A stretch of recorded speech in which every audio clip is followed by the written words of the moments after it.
Okay, tuloy po tayo sa page 182, action plan. Action plan na ang gagawin.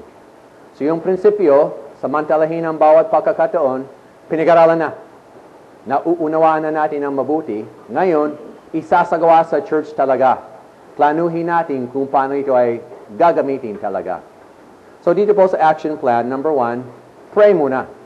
So dyan sa inyong implementation team, mamaya ng konti, mananalangin kayo, hihilingin na bibigyan kayo ng Panginoon ng panibagong karunungan, mga ideya, kung ano-ano ang nangyayari sa inyong church na talagang pwedeng samantalahin, gamitin. So manalangin muna. Tapos number 2, utilize enthusiastic members. Sino-sino kaya ang miyembro sa inyong iglesia na enthusiastic sila tungkol sa church health? O enthusiastic sila tungkol sa pampalakas sa inyong weakest quality? Sino-sino sila? Paano sila pwedeng itap? Pwedeng gamitin? Para makatulong?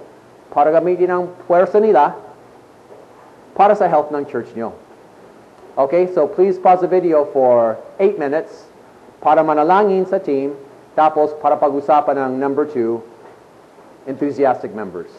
Sige po.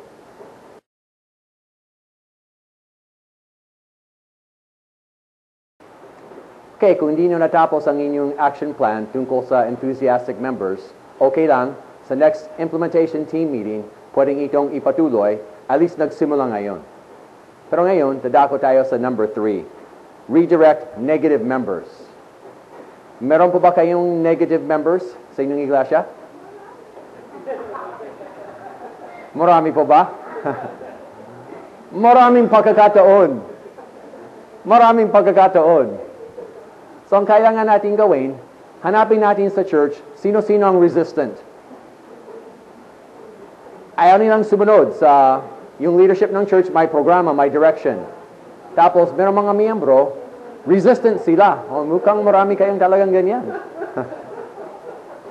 So, pag-aaralan natin sila. Yung resistant, pwedeng maging actively resistant. Talagang reklamo, rebelde. Sinasabi, mukhang meron kayong ganyan. Pasuway. Kung meron, okay. Mari, meron din mga passive resistance. Meron din. Ayaw nila ang direction ng church, ayaw nila ang programa, hindi nagreklamo, hindi rin tumutulong.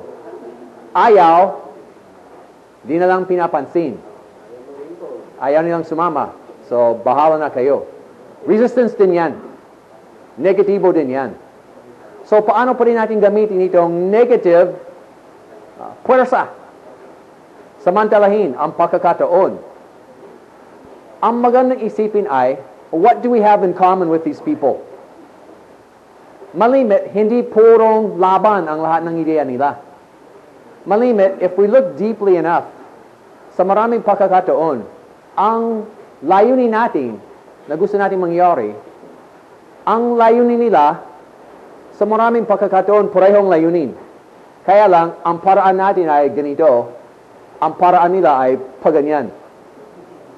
Kaya, clash, resistance. So hanapin natin, what do we have in common? And how can we tap this person's desires para makarating dito? O nga, iba ang ideya niya, pero sa maraming pagkakataon, if we look deeply enough, yung layunin ay malimit, parehong gusto natin mangyari. So hanapin natin yan, paano magagamit natin itong desire niya? Although, reklamo ngayon, pero somehow, itap natin ang desire niya. So ang ganitong tao, paano makakatulong itong tao sa ating layunin sa church for church health?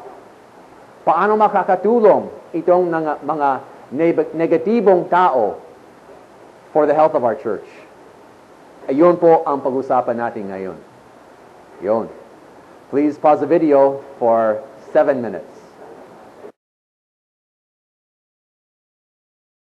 Okay, dadako tayo sa number 4, mobilize those with potential.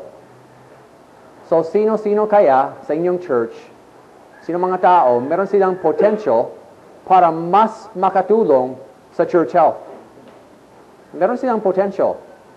hindi negatibo, hindi nagreklamo, hindi rin tumutulong. Diyan lang. Diyan lang. Standby lang. Pero may potential. Meron silang magagawa. Sino kaya yan? At paano makakatulong? Pwede po ba? Bawat implementation team, pag-usapan natin, 3 minutes na lang po.